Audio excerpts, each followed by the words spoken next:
selected to live. And I'd like to tell you of the very first impressions that we had as I remember it when I arrived in Auschwitz.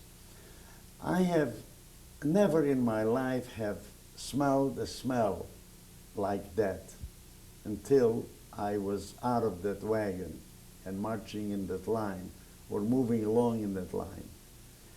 I have never in my life have seen chimneys billowing out black smoke that I have seen there. Just as soon, and that was towards the evening hour where we arrived, somewhere in the afternoon, late afternoon. By the time they have, quote, processed us, which was shaving every bit of our hair from every place of our body,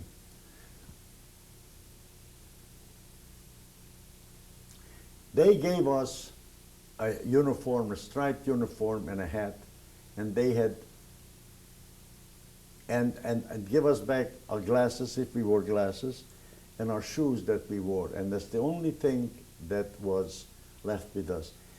And I was remembering that we were practically thrown into a yard, as I remember, which was the gypsy lager. And no sooner did I get out of this building where they processed us, a couple of gypsies jumped on me, beat me up, and pulled off my boots from my feet. This is the boots that I later on, if you have a chance, I will show you a picture of, which was taken a few months before I was taken to Auschwitz. It was an elegant riding boot, and they took it away from me. But I was fortunate because they gave me back two like new ski boots, a little bit small for me, but I was able to manage it and walked with it. We were in Auschwitz, I cannot tell you how many days. To the world of me, I cannot remember if we were there for 2 weeks or 2 days, but more than 2 days, and I believe less than 2 weeks. And it was constant selections. It was constant processing. And finally we reached the point where they gave us numbers. And they had no time to tattoo us, the Hungarian Jews.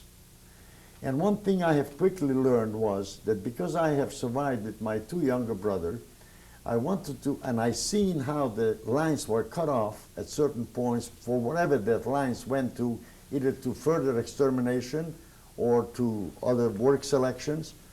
I have learned very quickly that I must be the end behind my brothers, because we don't know where they cut off the line. So my brother George, who was a year and a half younger than I am, was in the front line. His number was 46,286.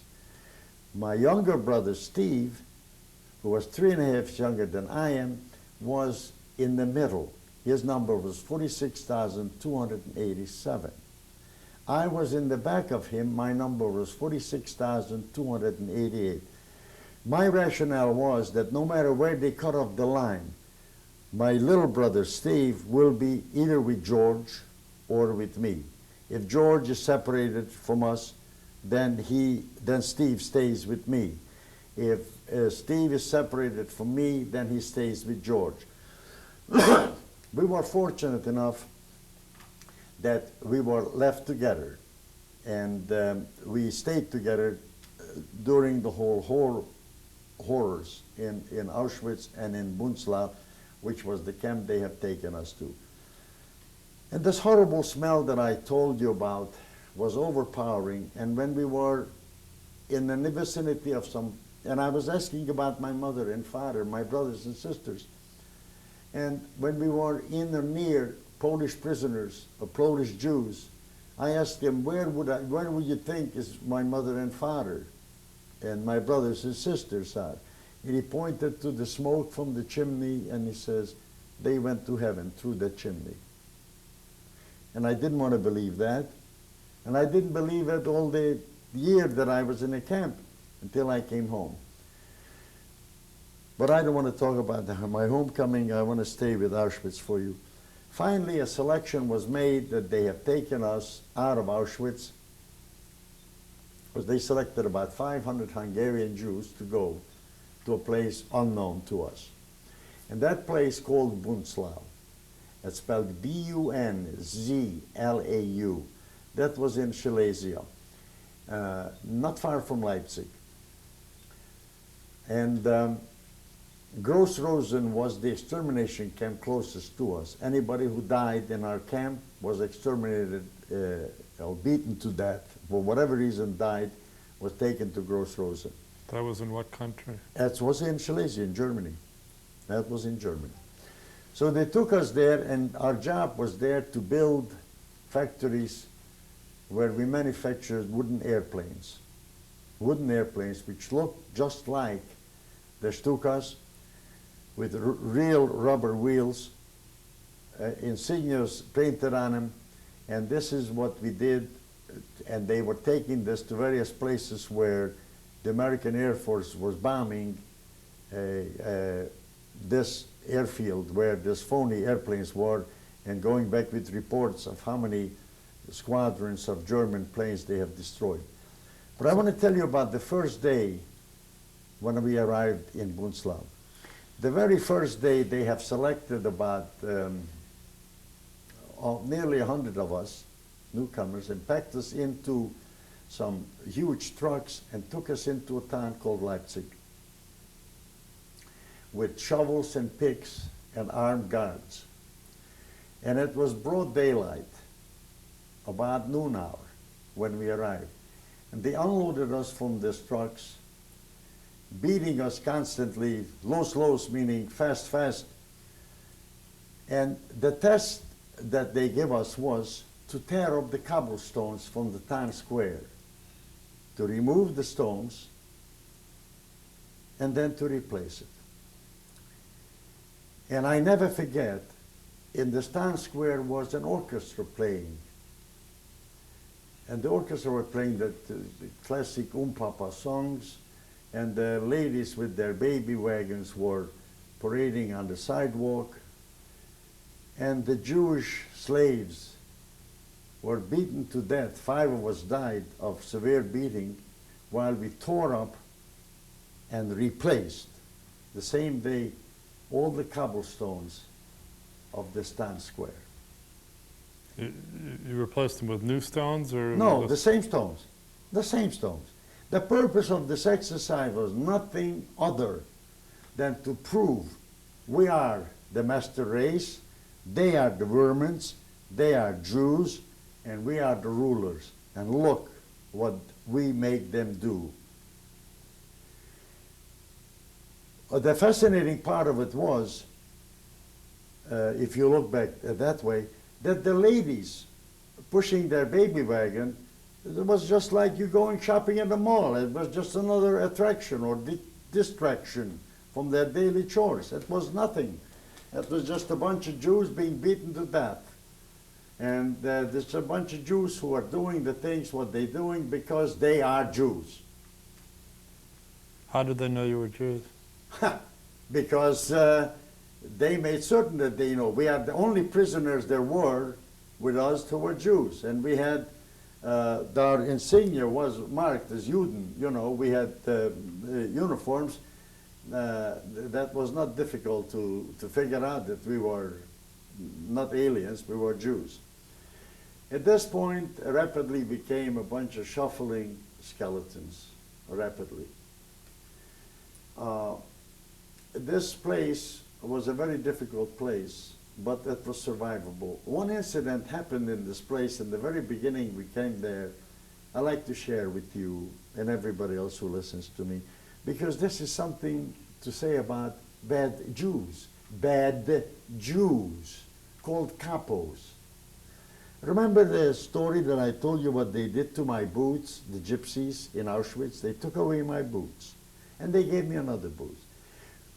On the first or the second day that we arrived to Bunzlau, the capo who was in charge of dishing out our daily slop, which was nothing more than slop, giving us in a bowl, he told me, and I did not understand Yiddish, but I had a translator told me, he says to me, Lefkovich, because he found out what my name is. 46,288, I didn't know too well yet, because I had to be beaten many times before I remembered 46,288. So he says to me, Lefkovich, I give you 30 mittag, meaning 30 lunches, 30 bowls of soup for your boots. And I give you another boots. And he showed me a new, brand new canvas shoe with wooden soles. I says, okay, I'm very hungry. You can have my boots.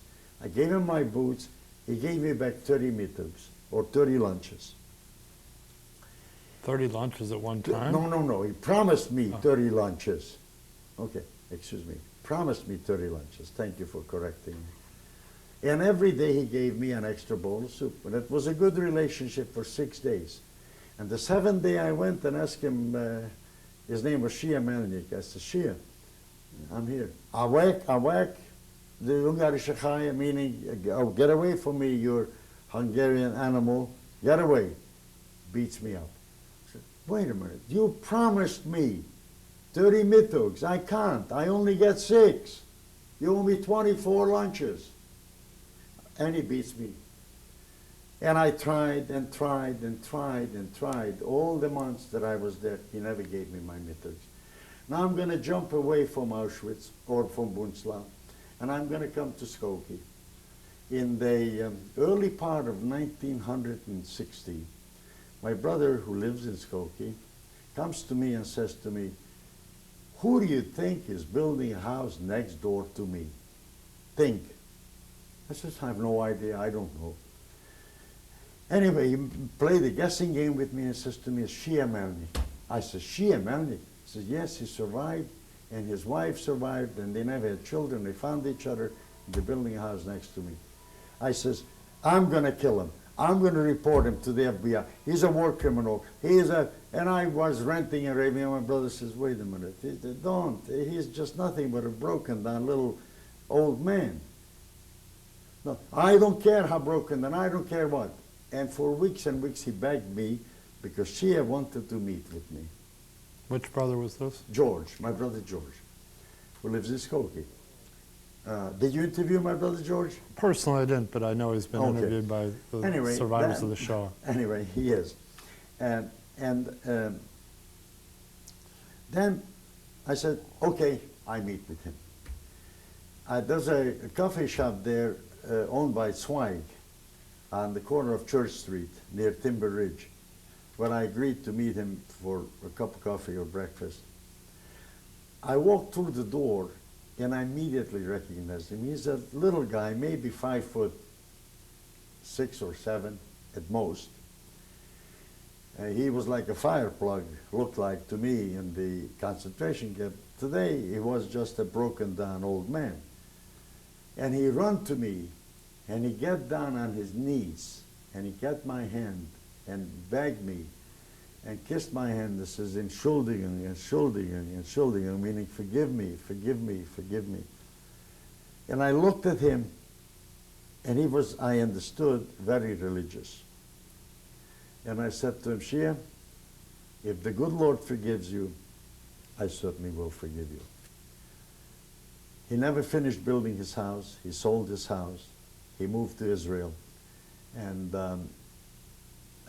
that's the last that I have heard of him. The reason I share this story with you because I wanted to tell you that there's some Jews who are not so crystal good either. There's a lot of good Jews and a lot of very bad Jews who would kill somebody for a loaf of bread. But back to the people who were the good Germans or the bad Germans, all these people and seeing us tearing up the Cobble Street Square,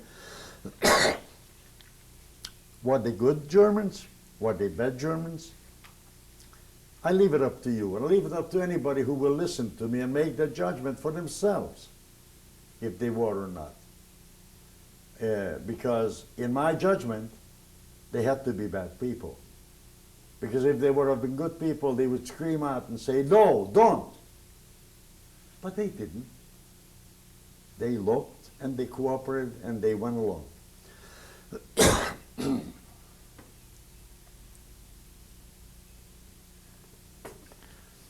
Good people did nothing then. Good people, at best, they did nothing. Bad people did actively bad deeds. Good people, what they consider themselves good people, did actively nothing. That didn't make him good. That made him equal of the Pope. The Pope didn't do nothing bad. He didn't say, go ahead and kill the Jews. But he didn't say, don't kill the Jews. Instead, he blessed the tanks of Hitler. And again, I say to you, this is not an empty statement. If you don't believe it, if anybody who listens to me don't believe it, research your newsreels. Find out from your newsreels. See Pope Pius XII, how many times he blessed the African Corps going to Africa, helping Mussolini and fighting the war in Libya. And how many times he blessed the tanks going to the Ukraines in Berlin. So my word is somewhat with the people who were silent. Because the reason I believe they were silent, because they were basically cowards. Cowards. Or, at worst, they didn't give it them. What happens to the Jews? All right. Let's go back to Bunslav.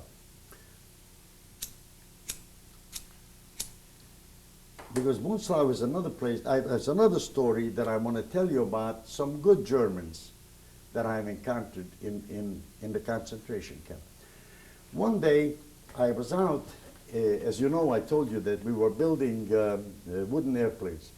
One day we were out in a sawmill where we have loaded planks, wooden planks, onto the truck to take it back from the sawmill to our concentration camp, where we have fabricated them into wooden airplanes.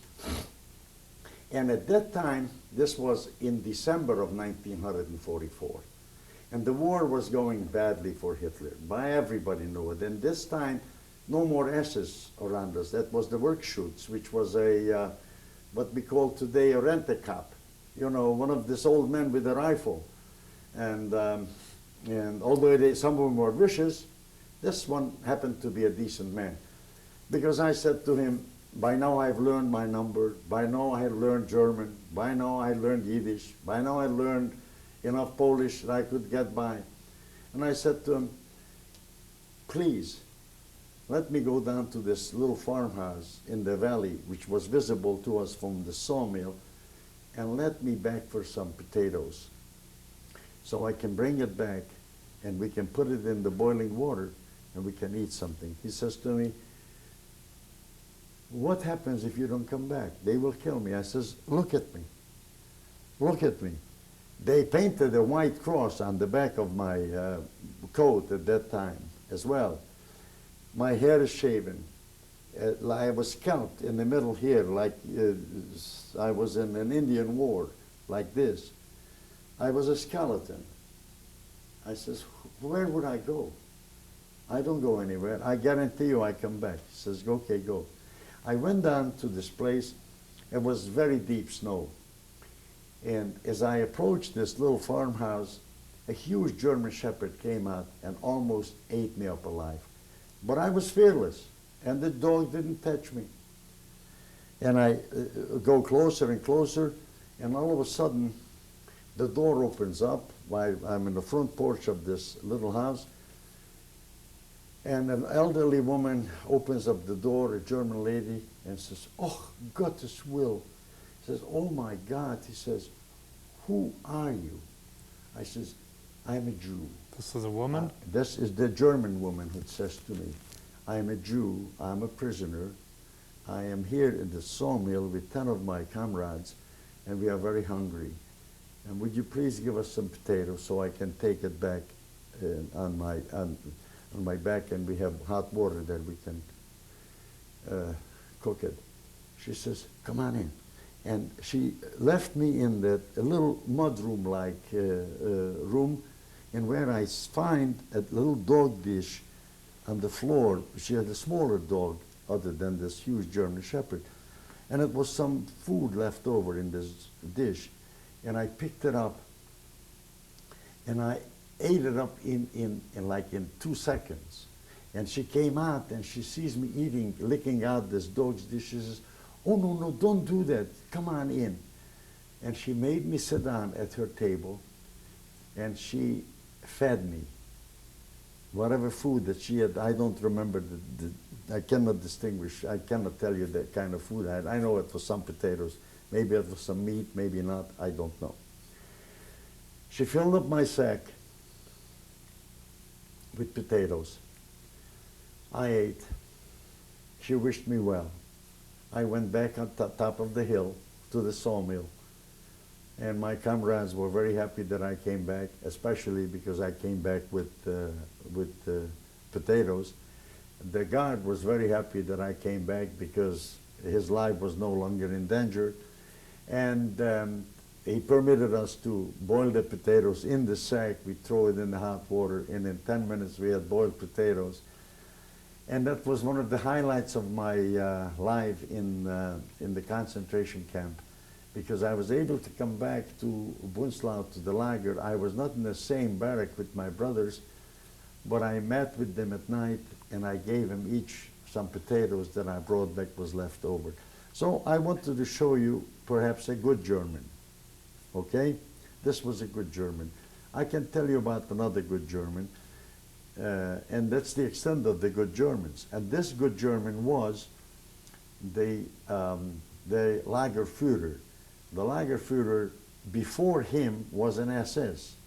Remember now, I am talking about January of 1945.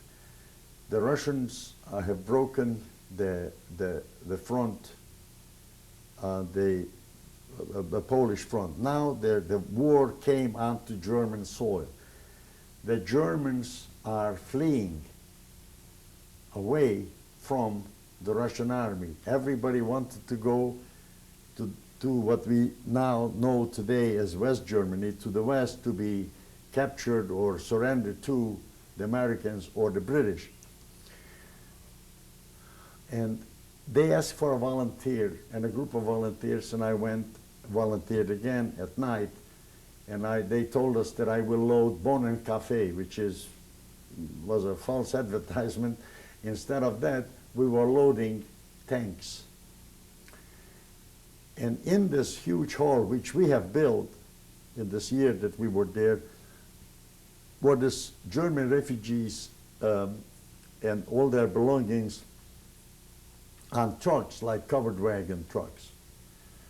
And I snuck away around midnight to try to steal a loaf of bread. And I went into, and I was successful.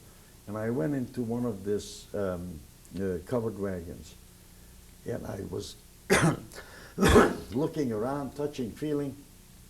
All of a sudden I find somebody there.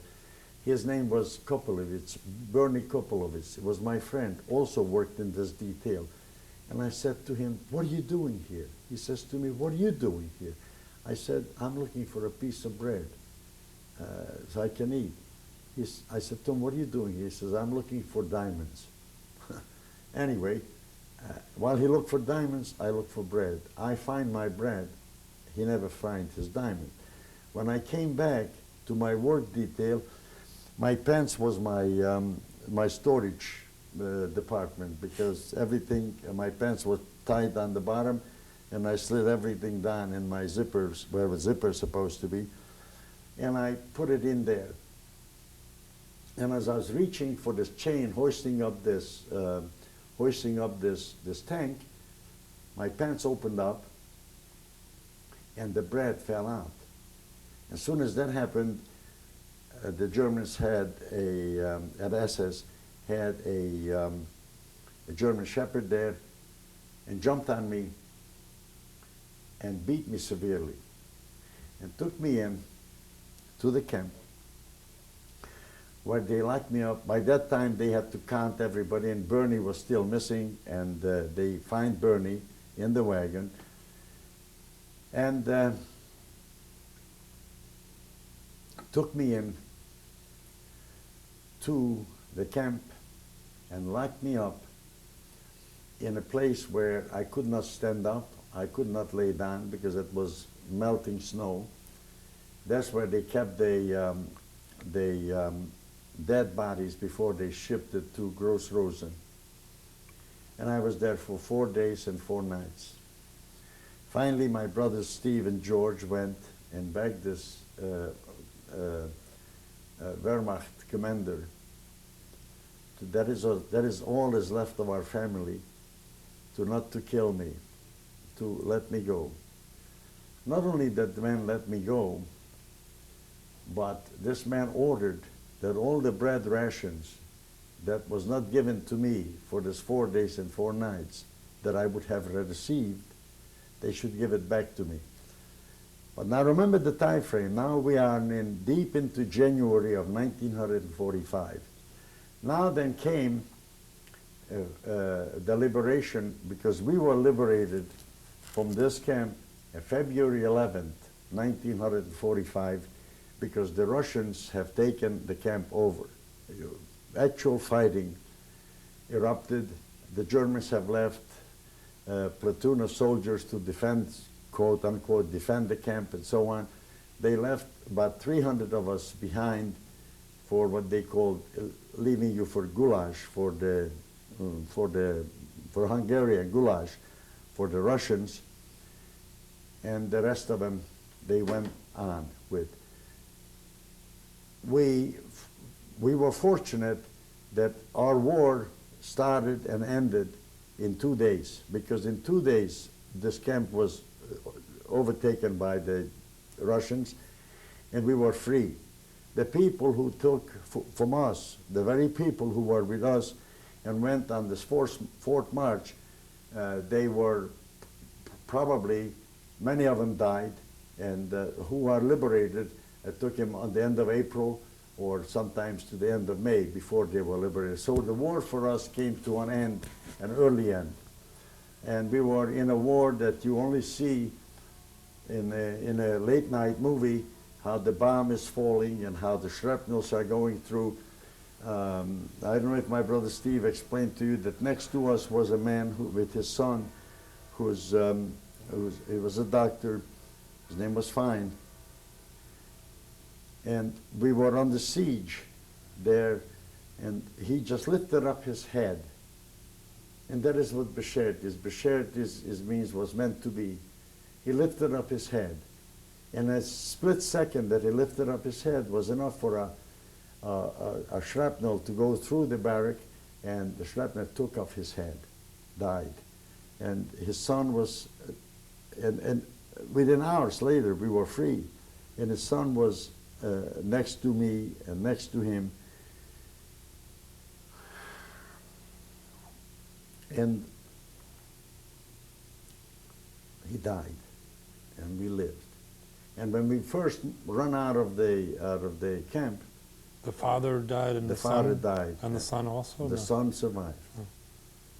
The son survived, and I wonder if he is alive. I don't know where he is. What is his thoughts, or how could he live? The brain of his father was on his hand and on the wall next to him in this barrack. And it was the only shot that went through the barrack. And it was his fate to die. Your brother did tell that incident, yeah. Yeah, he did. Yeah, Okay. I think he mentioned that he thought there were planes that were strafing or something like that. Yes. Huh? Is that Oh, how yes. was that what happened? That's correct. The single-engine plane, Right. like the But that Spitfires. came, the strafing and plane was coming after we ran out into a field. They bombed us, the Germans, and machine gunned us. And about 300 of us died. Right after we were liberated, we were free. And they machine gunned us down as we walked through the gates of the concentration camps, which were just minutes before broken down by the Russian tanks.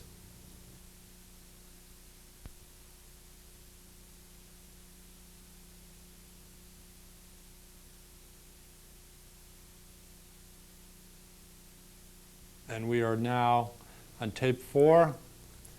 July 24th, 1995. I'm Michael Cohen. You're liberated, and what happens now? At the day of our liberation, which was February 11th, 1904,